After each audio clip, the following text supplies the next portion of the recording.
خالد بھائی مجھے میں جب ٹی وی دیکھوں گا یا آپ دیکھیں گے یا بچے دیکھیں گے، آج کی جنریشن بہت اسمارٹ ہے. آپ ان کو بیٹھ کے اگر ایک پیپلز پارٹی کا، ایک پی ٹی آئی کا، ایک پی ایم ایل این کا، ایک ایف جے یو آئی کا، آپ ان کو بیٹھ کے آپ نہ کبھی پالیسی پہ بات کرتے ہیں، آپ نہ کبھی ایشوز پہ بات کرتے ہیں، نہ غربت پہ بات کرتے ہیں، نہ آپ ان کو آپس میں اللہ معاف کرے مرغوں کی طرح لڑاتے ہیں، which is a decent word.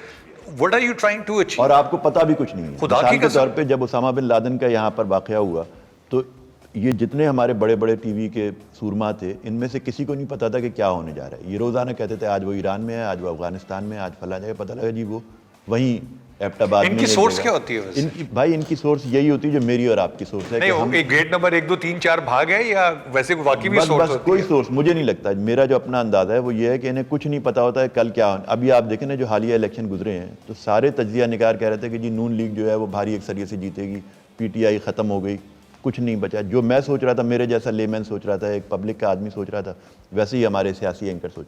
لیکن جیسے جیسے شام گزرتی گئی اور رزلٹس آئے تو سب کے چہرے جو تھے نا وہ لائٹیں آف ہو چکی تھی سب کی، کیونکہ وہ سب کچھ اچانک ہو رہا تھا. Your take on the election, آپ واقعی نہیں ایکسپیکٹ کر رہے تھے کہ لوگ اتنی تعداد میں نکل کے میں ووٹ ڈال ایکسپیکٹ دیں نہیں گے؟ کر رہا تھا. وجہ یہ ہے کہ میں بھی انہی لوگوں میں سے ہوں کہ جو اخبار پڑھ کے اور ٹکٹ دیکھ کے اور یہ 8 بجے سے لے کے 11 بجے تک کے شوز دیکھنے کے بعد اپنا ایک اوپینین بنا لیتے ہیں.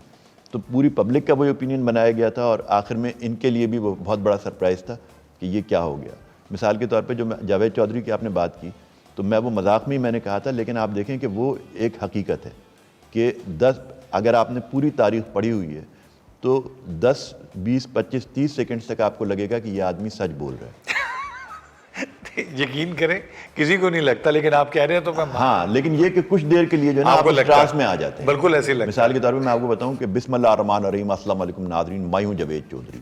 خواتین و حضرات، 17ویں صدی عیسوی میں کانفیوشس نام کا ایک فلسفی ہوتا تھا. فلسفی کے 3 کان اور 2 آنکھیں تھیں. وہ اپنے کانوں سے دیکھا کرتا تھا اور آنکھوں سے سننا کرتا تھا. خواتین و حضرات، اس فلسفی کی ایک خصوصیت تھی، یہ اپنے ساتھ کتوں کا ایک جھرمٹ رکھتا تھا.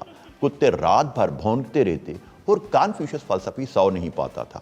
ایک رات کانفیوشس گہری نیند میں سو رہا تھا کہ کتوں نے بھونکنا شروع کر دیا. خواتین و حضرات، کانفیوشس فلسفی کی آنکھ کھل گئی. وہ اٹھا اور کتوں کے سربراہ کے کان میں جا کر اس نے نوجوان ایسی کون سی بات کہی کہ پہلے تو کتوں کے سربراہ گھبرایا، پھر اس کی آنکھوں سے آنسو رواں ہوئے اور بالآخر وہ پھاؤٹ پھاؤٹ کر رونے لگا. خواتین و حضرات، کانفیوشس فلسفی نے کتوں کے سربراہ کے کان میں جا کر ایسی کون سی بات کہی تھی کہ کتوں کے سربراہ کے چہرے پر حیا پھیل گئی. یہ تو میں آپ کو پروگرام کا آخر میں بتاؤں گا، لیکن اتنا ضرور ہے کہ آج بھی پاکستان میں ایسے لاؤ تعداد کانفیوشس موجود ہیں جو نہ روئیں، ان کی آنکھوں میں حیا نہ آئے، لیکن وہ پھاؤٹ پھاؤٹ کر زور و قطار ضرور رو سکتے. ان چند سیکنڈز میں جو عام دیکھنے والا ہے وہ اس ٹرانس میں آ جائے گا، لیکن جب آپ کو ہوش آئے گا تو آپ کہیں گے کیا کانفیوشس فلسفی جو ہے واقعی 17ویں صدی عیسوی کا آدمی تھا؟ تو وہ نہیں نکلے گا. نہ وہ اپنے کانوں سے دیکھ سکتا تھا، نہ آنکھوں سے سن سکتا ہے. نہیں وہ ہو سکتا ہے، دیکھتا ہوں کہ جاوید بھائی تو ہے نا اس زمانے کے. لیکن یہ کہ یہ آرٹ ہے، یہ ایک ایسا آرٹ ہے جو ہر شخص میں نہیں ہے. اور وہ لوگ پھر انہوں نے بہت ترقی کی. مبشر بھائی میں اور چودھری صاحب میں کتنا کوئی سملیرٹی؟ وہی ہے نا کہ ٹاس کرتے ہیں صبح اٹھ کے کہ جی آج کیا کہنا ہے ہمیں. اگر چاند آیا تو یہ کہیں گے، چھاپ آیا تو یہ کہیں گے. مبشر بھائی کو سن کے لگتا سکہ کھڑا رہتا ہے روز. ہاں، وہ بات یہ ہم نے تو دیکھیں اکٹھے کیونکہ کام کیا ہوا ہے، ایک ٹیبل کے اوپر بیٹھتے تھے. اتنا چھوٹا سا کمرہ تھا رؤف بھائی کے برابر والا، تو ہم تو سارا دن ہم نے وہ والی باتیں سنی ہیں جو آپ نے آج تک کبھی نہیں سنی ہوں گی. لیکن بہرحال یہ کہ مبشر بھائی ہمارے لیے بڑی قابل احترام ہستی ہیں.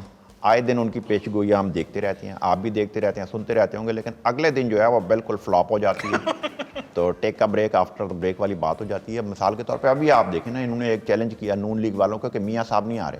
آ گئے کوئی نہیں، میاں صاحب آ گئے. تو بات ساری یہ ہے کہ آپ ایک فلوک چھوڑ دیں، اگلے کے اوپر چھوڑیں کہ جس دن وہ آ جائے گا اس دن ہم کچھ اور چھوڑ دینا ہے ہم نے. بس یہ ہے.